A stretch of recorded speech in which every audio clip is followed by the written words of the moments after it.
Good morning friends. उम्र एक number भर है और कुछ नहीं। सीमा आनंद, जिन्हें लोग सेक्सोलॉजिस्ट, माइथोलॉजी ऑथर और स्टोरी टेलर के रूप में जानते हैं, केवल काम और कामुकता पर नहीं बल्कि महाविद्याओं, तांत्रिक दर्शन और भगवत गीता जैसे गूढ़ विषयों पर बेहद गहरी और तार्किक व्याख्या प्रस्तुत करती है।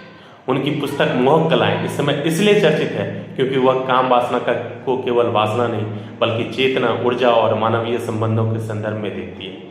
यह भी एक तथ्य है कि 65 वर्ष की आयु में भी सीमा आनंद आत्मविश्वास, सौंदर्य और गरिमा के साथ स्वयं को प्रस्तुत करती है।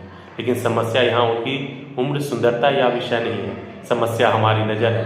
अगर कोई स्त्री खुले मन से बात करती है, निर्भीक है, मुस्कुराकर संवाद करती है या समाज द्वारा वर्जित माने गए विषयों पर सह चर्चा करती है, तो क्या उसे एक वस्तु बना देने का लाइसेंस मिल जाता है? हाल ही में शुभंकर मिश्रा के पॉडकास्ट में उन्होंने कामुकता के विभिन्न रूपों पर चर्चा की, पर उसी क्षण समाज का एक तथाकथित सभ्य वर्ग सक्रिय हो गया। आक्षेप, गालियां, चरित्र हनन और नैतिकता का ढोंग। हैरानी की बात यह है कि जिन विषयों पर हम कोस रहे उन्हें उसी विषय पर पश्चिम में शोध, संवाद और सम्मान होता है, और सीमा आनंद वहाँ अपनी जिंदगी ससम्मान जी रही है। उन्हें इन आलोचनाओं से कोई फर्क नहीं पड़ता। जो समाज उनके विचारों को अश्लील कह रहा है, वह यह भी बताए कि सभ्यता के बीच में सवा अरब की जनसंख्या कैसे पैदा हुई। सोशल मीडिया पर वल्गर कंटेंट की सर्चिंग में हम आज भी अग्रणी देशों में आते हैं। ग्वालियर में अभी ताज़ा दीवारों पर बनी औरतों की पेंटिंग्स के साथ जो नीच हरकत की गई है, उस समाज से क्या उम्मीद की जा सकती है और कैसे किसी औरत की बेबाकी को सहन करेगा।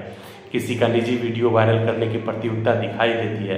उसी समाज में रोज कितनी महिलाएं, बच्चियां शारीरिक हिंसा का शिकार होती है। इस पर चुप्पी क्यों?